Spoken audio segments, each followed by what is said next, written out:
T-minus 10, 9, 8, 7, 6, 5, 4, 3, 2, 1, ignition, liftoff.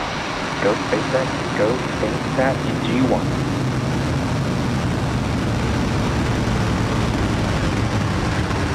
Vehicles pitching downrange. Stage 1 propulsion is nominal.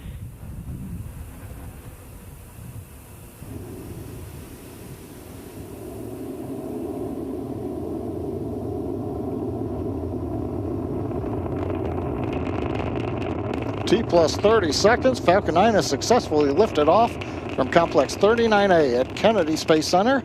We can hear the characteristic rumble as the first stage heads into space. We're throttling down right now in preparation Power and telemetry nominal. for max Q.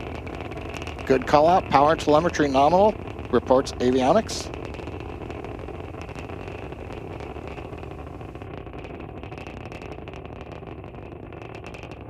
Falcon 9 is supersonic.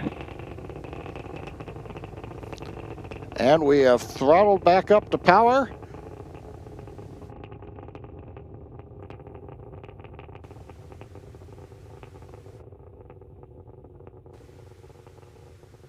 Max Q. And we've heard the max Q call out. Continuing on the timeline, everything looking good. The rocket typically will need to go 17,000 miles per hour horizontally in order to get into orbit and avoid being pulled back down to Earth. To help go from vertical to horizontal, the first stage performed a pitch kick just after liftoff, about 10 seconds into flight, or what's also known as a gravity turn. The engines gimbal a small amount, and that slowly turns the first stage from going straight up to going horizontal with the help of gravity, and eventually we will be roughly horizontal to Earth as we achieve orbit. Now you can track the progress to orbit by keeping an eye on the left side of your display. That's showing the first stage velocity and altitude, and then we'll have displays for the second stage as we get past stage separation. Now we're going to have coming up in about 30 seconds the start of the typical 3 quick events. Main engine cutoff, or MECO, you'll hear the call out. We'll shut down the 9 Merlin engines on the first stage. The pneumatic system, the stage separation pushers, will then push the first stage away from the second stage for stage separation, and the MVAC-D engine will ignite, and then fairing separation. For now, let's listen and watch for the events.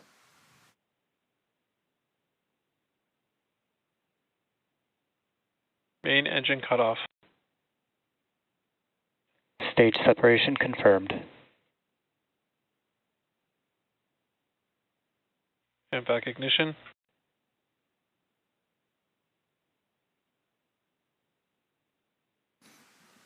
And there you heard and saw those events that happened back to back to back. We had main engine cutoff, stage sep, and second stage engine start number 1, SES-1. Right-hand side, you can see the altitude and the velocity of the second stage. So far, I want to remind folks who might be waiting for it, as we talked about earlier in the webcast, the first stage will not be recovered today. You may have noticed that we removed the landing legs and the grid fins to decrease the mass of the stage. That'll provide the performance needed to put the 6 metric ton spacecraft into orbit. The legs and fins can be used on other boosters. But now we want to say to the first stage... Fairing separation confirmed. Fairing separation on time. And for first stage that is on its way back to Earth, not for recovery, farewell, and we thank you.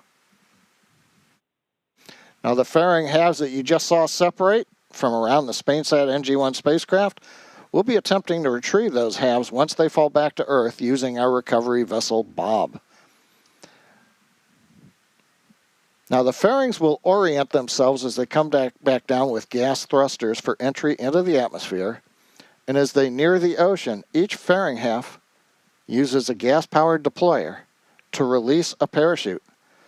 The fairing computer will send commands that steer the fairings to the ocean landing, where the recovery vessel Bob will attempt to recover them.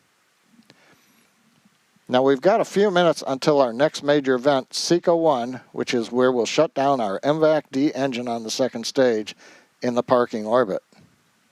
Stage 1 FTS has safed. Coming up on 5 minutes, everything continuing to look good. You can see the orange-red glow of the niobium alloy nozzle extension on the second stage engine. Very standard for the MVAC-D engine.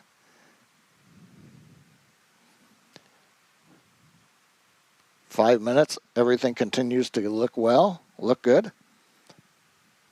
Now you'll notice the speed continuing to increase on the display for stage 2. That speed is obviously increasing. That's because the acceleration is going to increase throughout the burn.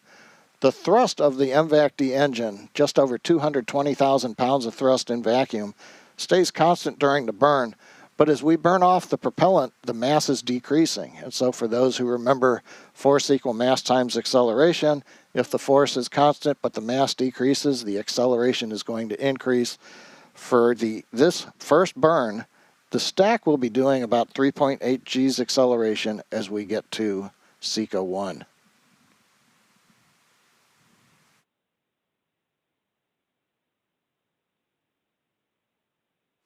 T plus 6 minutes, continuing to look good on the second stage. SpainSat NG I attached to the top of the second stage. We'll see some views from the forward-looking camera. Vehicles on a nominal trajectory. A little later on. The GNC, the Guidance, Navigation, and Control Engineer, calling out the nominal trajectory for the stage.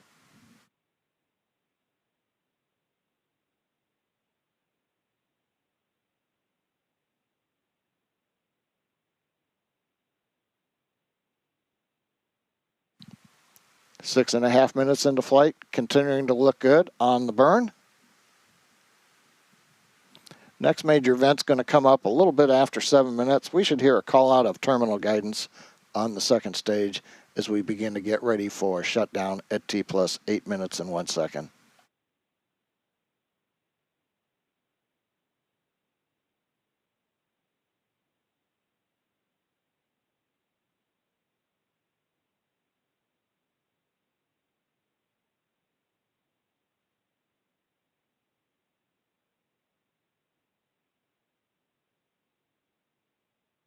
Stage 2 is in terminal guidance.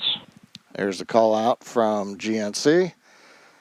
Second stage flight computer is now moving into a state where it's preparing for that second stage engine cutoff. We're calculating the velocity required to get to orbit. You have to understand how fast you're going horizontally as well as away from the Earth. And then we have to come up with the commands that are going to go to the actuators so that we can command pitch and yaw to make sure that the second stage aims itself, so to speak, to achieve the desired orbital parameter. Now, final velocity for this first burn is aimed for about 7.5 kilometers per second. That's going to be just under that 17,000 mile an hour figure we need for a low Earth parking orbit. And 7.5 kilometers per second, that is the rule of thumb for the velocity you need to get into an Earth orbit when you're launching eastwardly, for example, out of Kennedy. Shutdown of the MVAC, we're going to wait for guidance to tell us how the orbit looks. Nominal orbit insertion. And confirmation, nominal orbit insertion.